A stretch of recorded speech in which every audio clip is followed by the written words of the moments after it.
everybody. Welcome back to Your Free TV. It is Monday, April 21st, 2025. Happy Easter Monday. I'm so glad to be back with you here on the channel. I'll jump right in with my disclaimer. This video is for entertainment purposes only. It is protected by the United States Constitution protecting free speech, as well as the Sullivan Act and reporting. It is not intended to bully or harass anyone, never to incite violence, hatred, or lawlessness of any kind. It doesn't give legal, medical, or financial advice, and there are further disclaimers in the description below. I'm so glad to be back with you here on the channel. It is Monday. We have gone through Resurrection Sunday, and we are just incredible amounts of news here. Of course, the death of the Pope, the Black Pope, the Dark Pope, the Jesuit Pope is dead, or they announced him dead finally, because on this channel, I kind of believe he's been dead for a little bit of a while. But here we go. So we'll jump into the news. I always start by saying thank you so much to everybody who supports the channel, keeps the channel going. I appreciate you beyond belief, and I'm so glad to be back with you here today. So let's jump in with the news. I'll plug at the end of the channel. I'll put on the glasses. So such incredible stuff. Okay, the weekend was amazing, not only for the incredible resurrection of our Savior, but also the incredible resurrection of what is the freedom of America and freedom for the world as we're fighting this incredible fight against the globalists, fight against the New World Order Satanists, Lucifer incarnate in these demonic possessed people. And we have, of course, the announcement and supposed death by stroke and can't solve their heart failure of Francis, Pope Francis, Jorge Bergoglio of Argentina, who never went back to Argentina after he was selected Pope. And now their conclave will begin after 9 days of mourning. And it is going to be a very intense time here with this. So we're going to jump into that with the news here as we go forward. So an incredible time that we're in. We had, of course, before the 19th, which was, of course, Patriots Day, the incredible Patriots Day, Paul Revere's ride on the midnight of the 18th, and, of course, what became the American Revolution, and President Trump declaring Patriots Day a national holiday. And what I saw here where I am, and I'm hearing across the country, is that people were celebrating Patriots Day who never had before, because normally it had been like a New England thing. It was, former colony states and original states that were celebrating Patriots Day. This is, of course, when we had General Gage out of the, with the Red Army coming to attack and steal, basically disarm. This is a Second Amendment situation where they were coming to disarm the colonists who they knew were going to fight back against the crown. And of course, the first fight against what was the first corporatist, massive globalist agenda, which was the British East India Company, forcing the colonists to, they can't export or create their own goods. They have to buy everything from the colony, from England. And we have, of course, the American Revolution. Only 3% of people in the colonies fought that revolution and won it, okay, to create the United States of America. And ever since then, we've had a Jesuit massive fight inside the United States, trying to dismantle this country in the constitutional republic. But we have this incredible thing now. It's a national holiday. And I'd love to see that people were celebrating across the country for this. And then, of course, that was between Good Friday and Easter Resurrection Day. And now it's, of course, Easter Monday. And there's been incredible stuff, like the Pope being declared dead. Okay. The interesting supposed meeting between J.D. Vance and the Pope. First, they said he wasn't meeting with the Pope, even though he was went to St. Peter's Basilica and celebrated the Mass as a newly converted Catholic. In my opinion, you can't help but wonder, J.D. Vance, the Jesuit, but the Jesuits are a problem in our country and have been forever. And the Jesuit Pope, which was Francis, supposedly giving up the ghost yesterday, is very interesting because, of course, the prediction, people like Leo Zagami, who I think I'll have in for an interview here in the next couple days, saying it's predicted to be the end of the papacy as they're going towards Chrislam, going towards the unification of the Abrahamic religions under the guise of first ending the papacy to unite, as Pope Francis was ordered to do as a Jesuit operative, to unite all of the Christians under a globalist head of Christianity. And this is being fought tooth and nail. Just like we need nations, we need kind of separate separate situations in Christianity here still. I think there'll be a time in the future where it'll be clear that we all only obey the golden rule, that we are Christians, and that the rest of it can fall away because it is time. Right now, of course, it's not the time because it's the globalists still attempting to control everything from their standpoint of a huge, massive Jesuit enclave that literally controls so many of our operatives in the United States government. Just like you have the AIPAC pledge, okay, to pledge your oath to Israel, you also have this pledge to the Jesuits. And that's talked about a lot less, but it's maybe even more effective in what's going on here with the deep state, as we're hearing Marco Rubio is dismantling, gutting like 2/3 of the State Department. This is huge because what they're doing is they're getting rid of the State Department because it is so, it is foggy bottom. It is the place where everything to control the apparatus of the government happens for the globalist agenda. And Rubio is, this connected to, of course, one of Trump's executive orders right at the weekend, where they are basically declaring that they're just gonna gut the State Department. And gutting the State Department is massive because we're hearing from people like Jamie Raskin and others. Jamie Raskin, whose father was the architect of Marxism, a Trotskyite Russian, basically on the edge of Ukraine, Jewish heritage. There we get Jamie Raskin, okay, May's, massive operative for Soros, super connected in with the Blinkens, the Newlands, et al., where he's come out and said, we're going to work as Democrats with the rest of the democratic nations of Europe and the world. Okay, we're going to work with them to fight the tyranny, the fascist tyranny of Trump.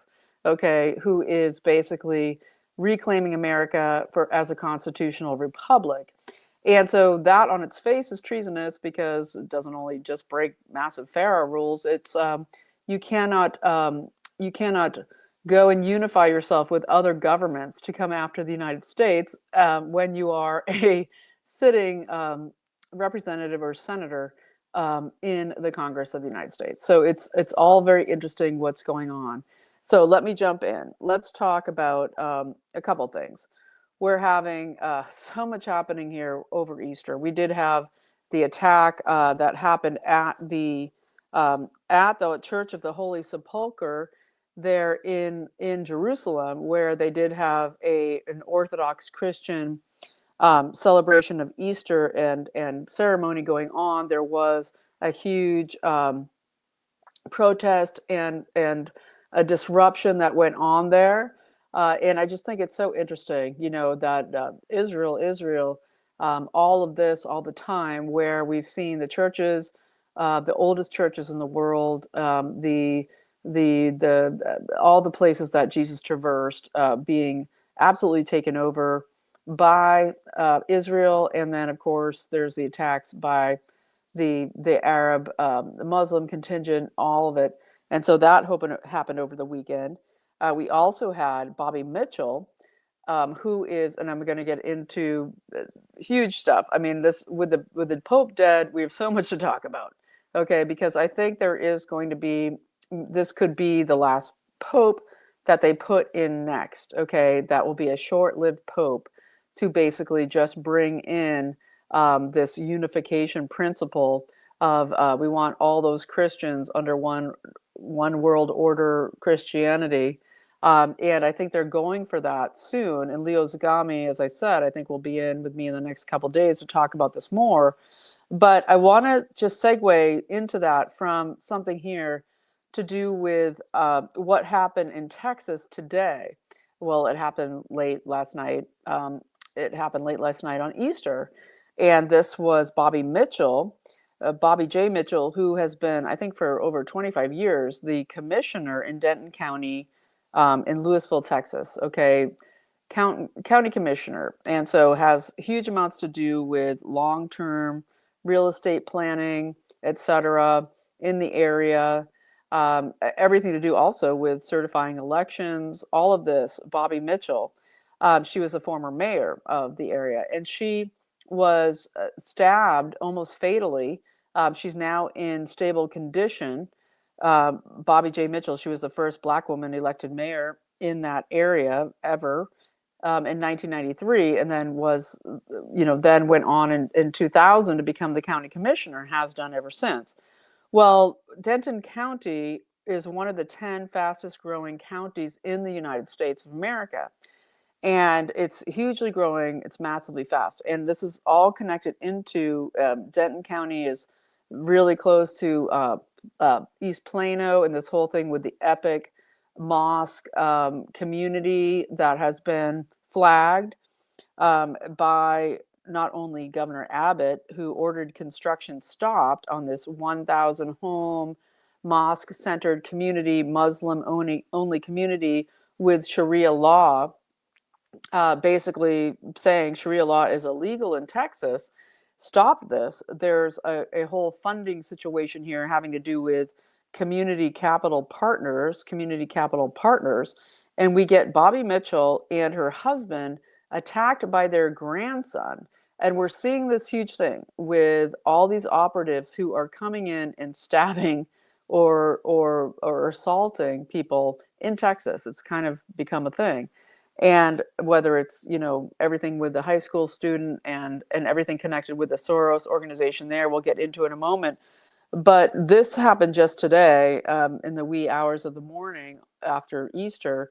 And we get her grandson, Mitchell Blake Reinacher, 23 years old, stabbing her and her husband in their beds, in their home. And she's the county commissioner in charge of long-term real estate planning, city planning, election confirmations, all of this in that area in Texas where it's just adjacent to East Plano. Okay, it's just adjacent to this Epic community.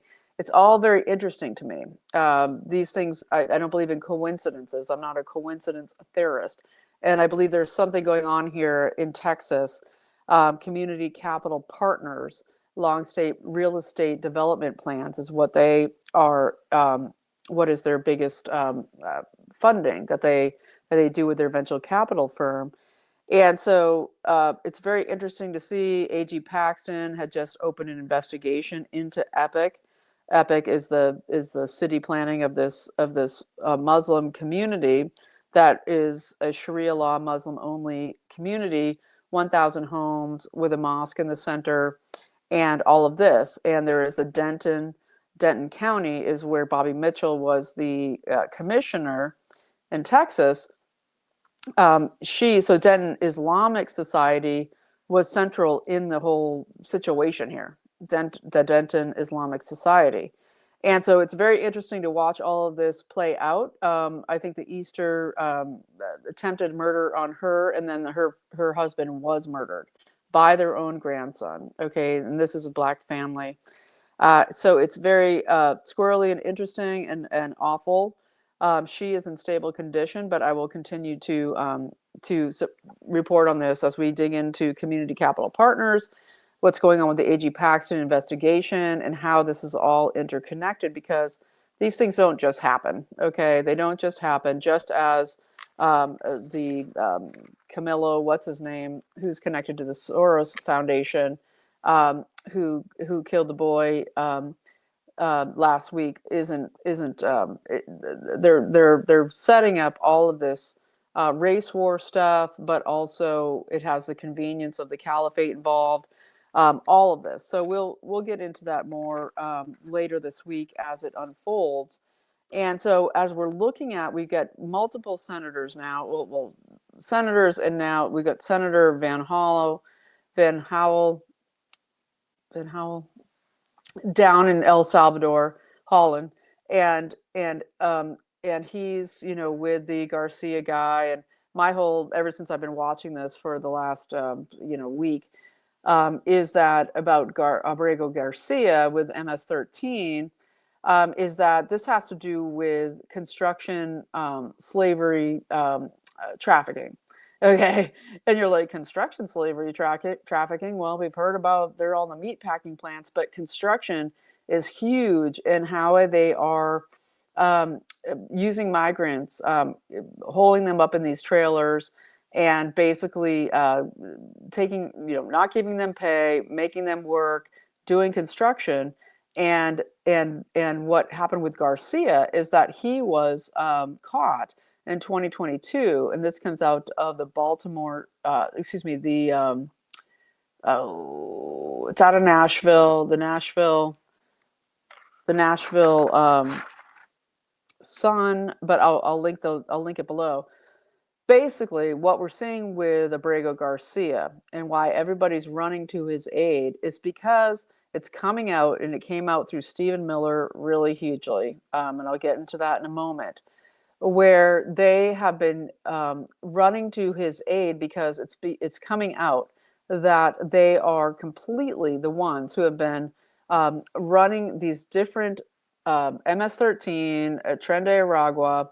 All of these gangs are being led and used and 100% created by what used to be USAID and what used to be the Center for Democracy and what used to be the State Department. And so now that they can't do that anymore, they are having to figure out what they're going to do about all of these MS-13 and Tren de Aragua gangs that they had under their hire to bring in all of their illegals to work in their industries. And so when we see Van Hollen and others running down to shut up Abrego Garcia, it's because he was trafficking people up from the Texas border in 2022, where he was caught by the Tennessee police.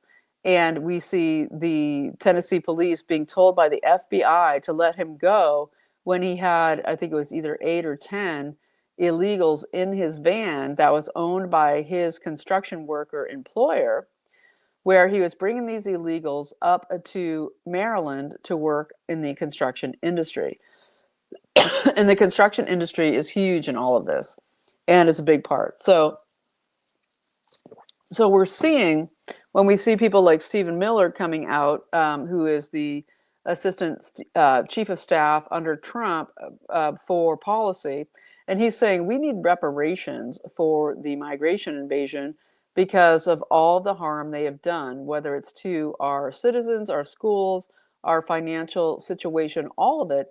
We have to basically totally get reparations out of who's responsible for this.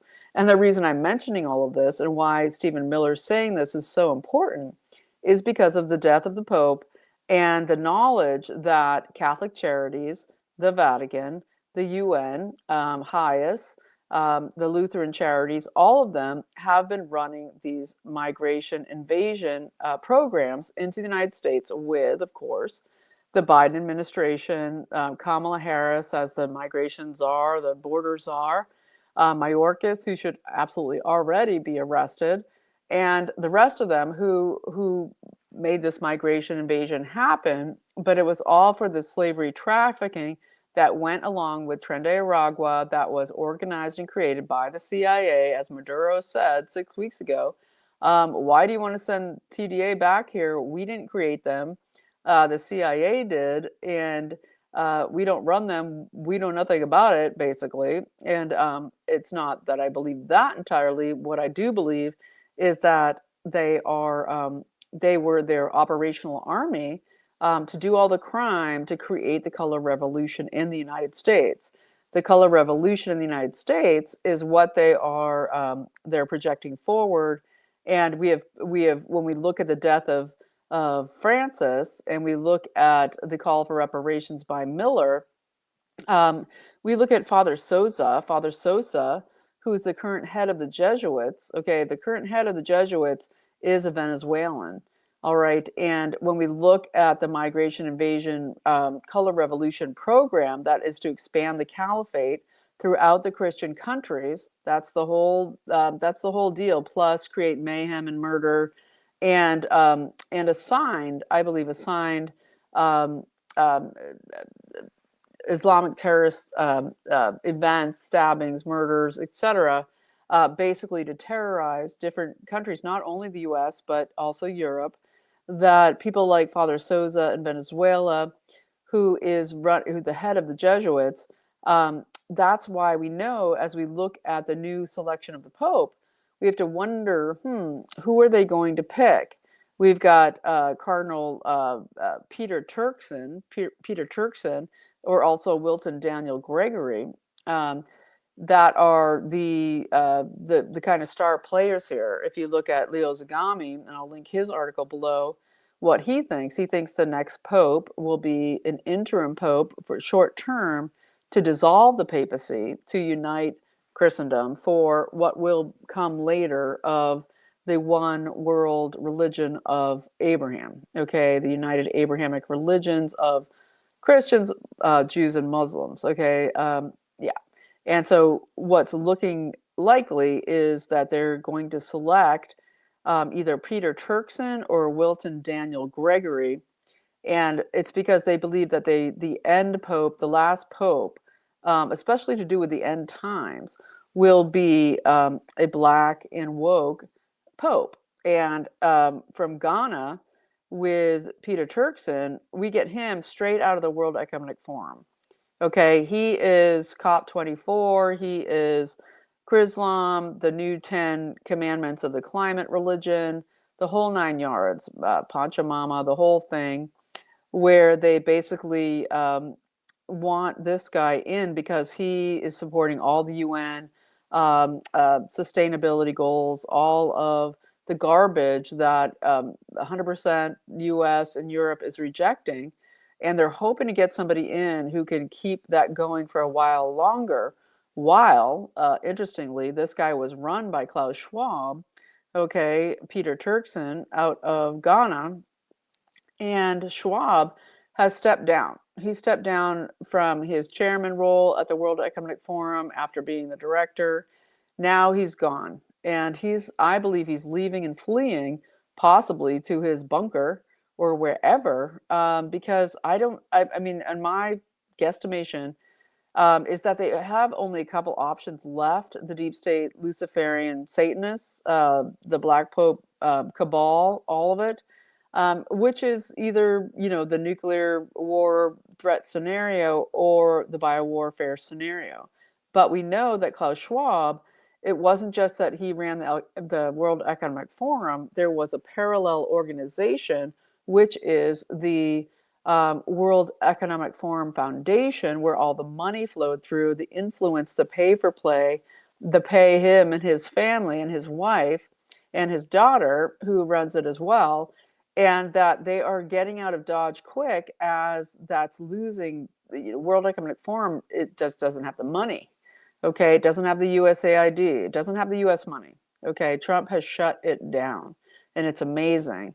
And as we watch Rubio gut the State Department, and they come after Pete Hegseth, and they come after all these fake whistleblowers, it's incredible, but it is very interesting to watch because you're seeing the states, Oregon with Maxine Dexter, all the states that I think are the largest players in this migration invasion scenario are sending their constituents, not their constituents, their actual representatives to El Salvador to hold the line here, because it's going to come back that just as Pelosi had said, the children of God of the MS-13 in Tanduragua, is that they are absolutely owned and run by what was USAID, the CIA, and the UN and the Vatican and the Catholic Charities and all of them to work totally in cahoots with doing the largest slave trade in the world history. What is into the United States of the children, close to 1 million now, really, who are missing, as far as we know. Could be much more, I'm sure it is. And also, of course, the human trafficking of the slave labor, all right, and the women trafficked. And so that's why, as we look at the death of the Pope and we look at Archbishop Vigano, Archbishop Vigano has come out, and he was, of course, he's been expelled from the entire thing after running the Vatican Bank and trying to expose all the money laundering fraud, again, in real estate that they were using for their trafficking purposes, human trafficking, and all kinds of pedophilia and money laundering. If you look at King Charles and what he had to say over Easter and his Easter delivery, it was basically like we have Islam to thank for Easter. It was so nuts. Basically, that Islam is the religion of peace, basically putting in this whole line that there will be this Chrislam coming, that maybe he knew in advance they would announce the death of the Pope. I don't believe the Pope just died. I believe Archbishop Vigano from 6 weeks ago, that the Pope had died then. I don't know who J.D. Vance encountered or what went down there. It was all a bit squirrely reporting around that J.D. Vance had refused to see the Pope and then suddenly did see the Pope and then was one of the last people to see the Pope, and then the Pope stroked out and was dead. Okay, so the rubber masked guy they've been wheeling around, I do not believe is Francis, is Jorge Bergoglio, okay, and his crimes against humanity committed in Argentina before being elevated to the Black Pope position for having gone through all of the satanic activities he did to get there.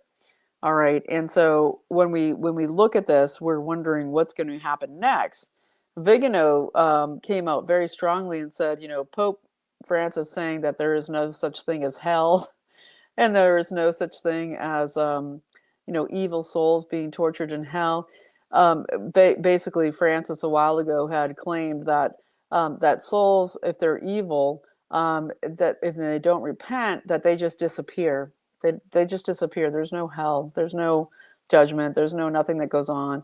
If you repent, then you're taken up to heaven and all your sins are forgiven. It's all good. No worries. And if you don't, your soul just disappears. It's just over. There's no judgment. There's nothing that happens to you. And Vigano was like, no, that's not real. What's going to happen with Bergoglio is he's going to have to absolutely pay and suffer greatly in judgment for what he did to steal the throne, to attempt to steal the throne of St. Peter, which of course can never actually be stolen. So very interesting by Vigano. Always love him. And I wish Vigano could be the new pope, but we'll see what happens there. Will there be a new pope? There's going to be the 9 days of mourning. We have one of the worst people in charge of this, in charge of the whole what's going on there with the new conclave, Kevin Farrell. Kevin Farrell, who is in charge basically of what's going on in Rome right now. He was partnered with McCarrick in D.C. for 6 years, and of course Cardinal McCarrick.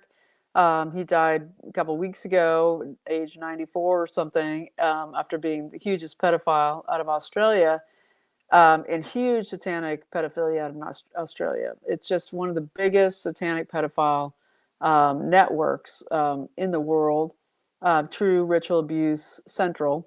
And McCarrick was super up in there involved, and you could look at a lot of stars out of Australia who might be connected in with them. But Kevin Farrell was partnered with him in D.C., okay, for many years, for 6 years.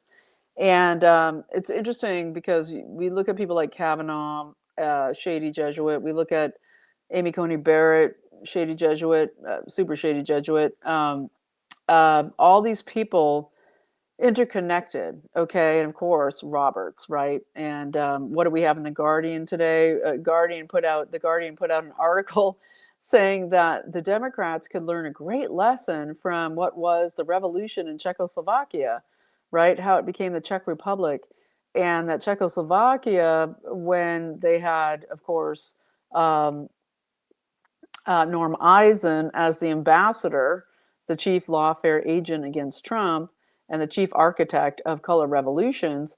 Of course, I've been talking about this for over a month or so on this channel. Was Roberts went and stayed with Norm Eisen, Chief Justice Roberts, who we've been talking about, the Inns of Court, etc. Major Jesuit, Notre Dame. We're looking at Amy Coney Barrett again. This is Pete Buttigieg's father, who was the chief recruiter out of Notre Dame, straight out of Knights of Malta. Pete Buttigieg grew up in Malta. All these people, the Jesuits, right? And Leo Zagami is going to be talking about that a lot in our interviews soon on this channel. But what we're looking at here is what is McCarrick and DC and the creation of, through the bishops, the governor of bishops council there in DC, and the massive amounts of money that increased into the billions under Biden for the trafficking of the children through Catholic charities. And Stephen Miller saying we have to get reparations from the people who created this migration invasion, and we have to have them pay all the bills here and also give reparations to the people in order to get fair justice. So it will be very interesting to see. Cardinal Parolin is, of course, the Secretary of State of the Vatican, and he is the one who arranged and created what is the ongoing just assault on the Chinese Catholics. Okay, there's over 100 million Chinese Catholics, huge, and they have been hugely suppressed, oppressed, jailed, enslaved by the CCP. And what do we have with Cardinal Parolin, who they're putting in as maybe one of these Pope candidates? Is that they will try to get Parolin in there, because Parolin did all the heavy lifting for the CCP to be able to name their own bishops, create their own cardinals to be put in by Francis. And Francis, the entire College of the Cardinals, 80% of them were put in by Francis in the last few years. Okay, so we're looking at a huge College of Cardinals, most of them bent on evil, most of them not even knowing each other, but not known by Catholics to even identify what they're on about or why they should be at all involved in the creation of the new Pope. But Parolin is the one who created the deal with the CCP to pay the Vatican, to pay the Holy See $2 billion per year to allow the CCP to put in their own bishops who would watch over and demonize the true Christians underneath him, underneath the bishops put in by the CCP in China, who would then persecute them, enslave them, put them in camps, etc. And so that's Parolin, the Secretary of State of the Vatican. So that's who we're looking at, this giant evil, and we wonder what's going to come out of it.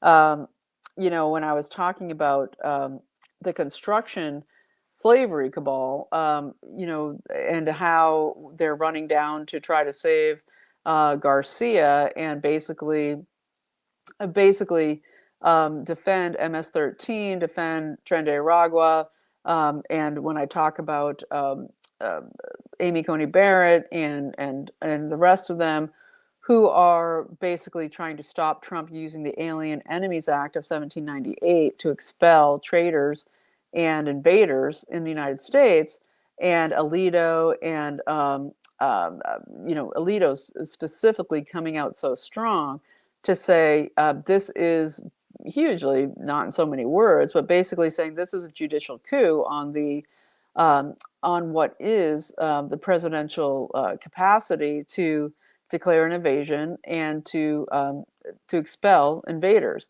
And it's very interesting to watch how the deep state is fighting back, as they did on Good Friday, to put out this announcement by the SCOTUS to say, oh no, we're going to stop this. We're going to stop the use of the Alien Invasion, the Alien Enemies Act, even though our country has been invaded 100%. It was orchestrated by the Vatican and the UN and the World Economic Forum and the European International and the USAID and the State Department. And it has been a enemies within and without globalist enterprise to invade and color revolutionize the United States and expand the caliphate, the Muslim caliphate, into the United States and across Europe. I mean, it's simple. And that's how Alito and Thomas, of course, see it. And it's the way all of our, at least conservative justices should see it, but not Barrett, not Kavanaugh. Yeah, we have a Jesuit problem in the United States. And it's been there since 1776, right straight in the beginning with Carroll, the first Catholic bishop in the United States way back then. John Carroll was a Jesuit, and their family was even granted land by I believe, King George. That actually was the land that was then used to establish D.C. Basically, they had owned that land that became D.C. So it's a very long track back, and it's a very interesting fight that we have ahead of us. And there's so much more to say. I think that I'll just make a switch here and talk about Tulsi Gabbard, talk about the incredible work she's doing to expose the deep state censorship machine, the connection to the globalists, the connection to big tech. I'm linking below an article that lays it out so well, about how the weaponized government versus the United States MAGA movement, but also Christians, and people fighting the biowarfare for health freedom. She basically just declassified the document of the Biden administration, a 15-page full document explaining how they use everything to go against our own citizens in the United States. It's not new news to us, but it's very important to get it out there for normies to see, for people to understand that we've been being attacked, deplatformed, defunded, but also arrested, swatted, had our livelihoods taken away, put in jail, etc., by this plan, the strategic implementation plan for countering domestic terrorism. The strategic implementation plan for countering domestic terrorism.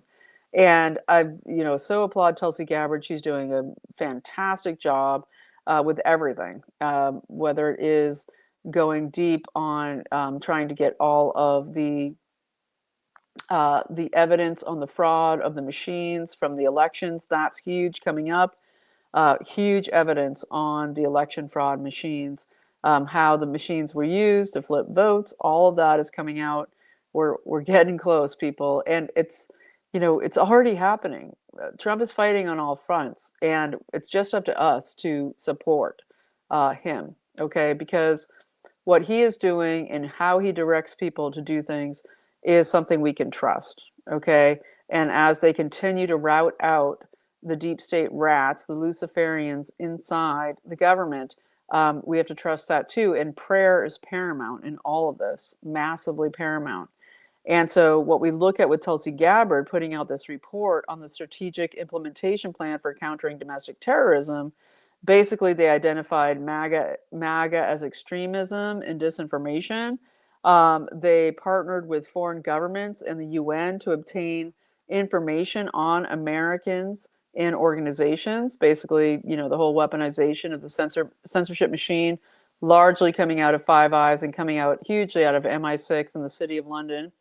And they did a huge thing about digital literacy initiatives That was the creation of NewsGuard and other fact-checking instrumentation to censor everybody's posts that everybody put up, to make it impossible for people to get information about whether it was the shots or politics or the election or any of it. That was also exposed. The State Department and USAID being the cornerstone of those operations, okay? That's why they're gutting the State Department.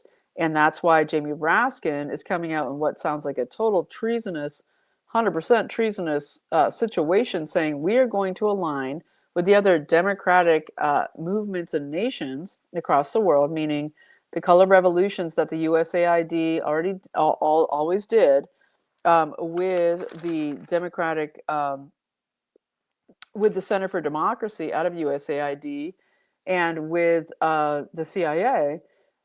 Jamie Raskin is just coming out and saying, no, we're just going to do that anyway. We're going to side with all of the nations of Europe, the European International that's throwing over the governments of Romania, attempting it in Slovakia, trying to do it in Poland, Germany, everything. We're going to go with them to unite in this global democratic effort, which is literally treason. Okay. It's literally not only like a FARA offense, it is just basically saying we're going to commit treason against our own government here in the United States. And so I pray, just as James Comer, Representative Comer, just put in Andrew Cuomo, former governor of the U.S., during the COVID murder spree, put him in to the DOJ for criminal prosecution referral, which is absolutely great, seeing as he was trying to run for mayor now in New York City. Just as that happened, let's put in these treasonous senators and representatives saying we're going to work with foreign governments to overthrow Trump. Okay, that's called treason. Okay, it's called treason. It's simple. It doesn't take a huge, it's just simple constitutional treason. And Raskin also said that when or if they get back in power and their whole thing is to steal the 2026 midterms, they will come after everybody who is supporting Trump. And so we're burning daylight. We don't have a moment to waste. And we just have to absolutely go ahead and go after these people whole hog, to get Trump's plan going, as he's planning to tax the wealthy in the country up to 40%, a slapback from 37% up to 40%, to help fund the hopefully getting rid of the income tax for people making less than $150,000 a year, getting rid of tax on tips, getting rid of tax on Social Security, which is absolutely ridiculous. That could even be a thing after you paid into it. Like, why would you ever have to pay taxes on it? Plus the no tax on overtime. And in order to do that, the whole point is this isn't about just free markets. This is about making Americans be able to support themselves again and be able to live the American dream, own a home, own a car, and have manufacturing back in the United States. So Trump is pushing that, and he's pushing, of course, the 40% tax rate for the wealthy. And that's fantastic. And we support that 100%. But of course, that has the wealthy blowing their heads up on TV, whether it's Larry Kudlow or Sean Hannity or any of these MSM pundits. Pay your due, pay back all the crap that you've taken over all of these stolen years of the United States being absolutely just raped and pillaged. And so that's all very exciting, very interesting. So as we look at this and we look at the Pope thing's going to be kind of a big deal in the next few weeks. So hopefully I'll be talking to Leo in the next couple of days. We'll get a great interview up with him. Will the new Pope, who's placed in last, or will this be a dissolving of the papacy to try to bring in Chrislam, to try to further disrupt the the way everything's done, whether it's the Vatican Bank, who Stephen Miller wants to go after for reparations for the migration invasions into Europe and the United States, or will they be able to capture it for the European International, for the creation of the one world religion, the one Abrahamic religion, whatever's going to come out of that. There's so much. We know that Xi and the CCP's biggest threat is Christianity. That is their biggest threat, and those have been the people outside of Falun Gong, and of course the Uyghurs. But more than that, the Christians have been the number one threat to the CCP, and the CCP is only about 3%, okay, of the Chinese population. They're a very small minority that actually is making up the Communist Party of China. And so there's a huge moment here to defeat the Communist Party of China, to defeat the European International, to get make Europe great again. We had even Giorgia Meloni, who I don't really trust, saying that she wants to make Europe great again, fight the migration invasion. And Trump has said that he's going to go to Italy and he's going to attend the funeral of the Pope with Melania. And he had already accepted Meloni's visit to Italy invitation. And this will all be happening right around the conclave resolution. So very interesting times, all that, because the Pope, it will be the first Pope in history, I believe, to not be buried within the Vatican, but instead to be buried outside of Vatican grounds. And this is because he was never a real Pope, okay? And Ratzinger was against the expansion of the caliphate. They got to bribe him to do with his, I think, letting go information around the pedophilic networks of the Vatican. I think they went after him for being quiet on that. And of course, put in the biggest pedophile of all, Pope Francis. And so the migration invasion ensued. The creation, expansion of the caliphate was hugely to do with that, and the expansion of communism, the CCP. And so we're going to see how this plays out in Trump's visit to Rome, to the Vatican, to the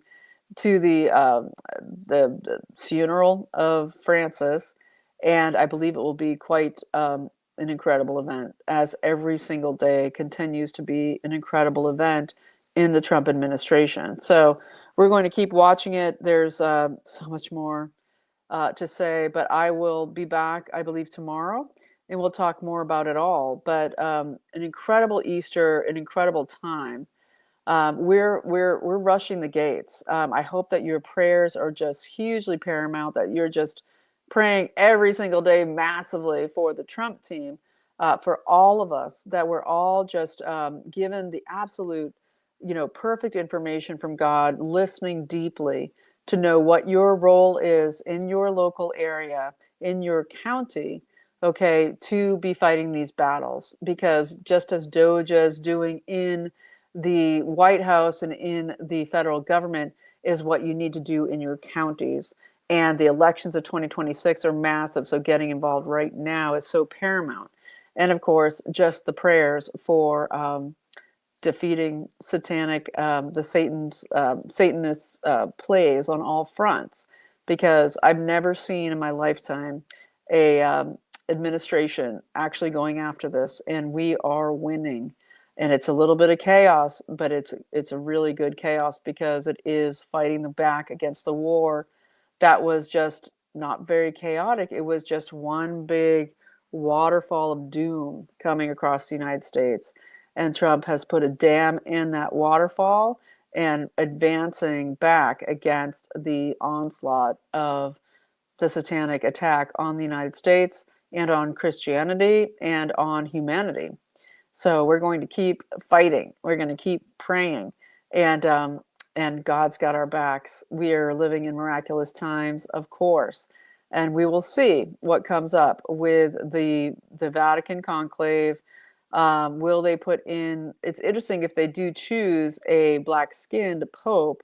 That's always been an omen um, as an end times prediction. But, a lot of these end time predictions were written by people doing a long march towards tyranny of a one world government. And what's real and what they just put in as their predictive programming, we still don't really know. But we know what God tells us, and that's all we need to know, because we are free. We are made in God's image. We are resurrected as we are redeemed. And so, as He did, so shall we do. So let's go out and work miracles. Give your all. We are free. And if you found something helpful or added value in this video, please consider supporting the channel below. There's ways to do so below. And I will see you tomorrow. You are free.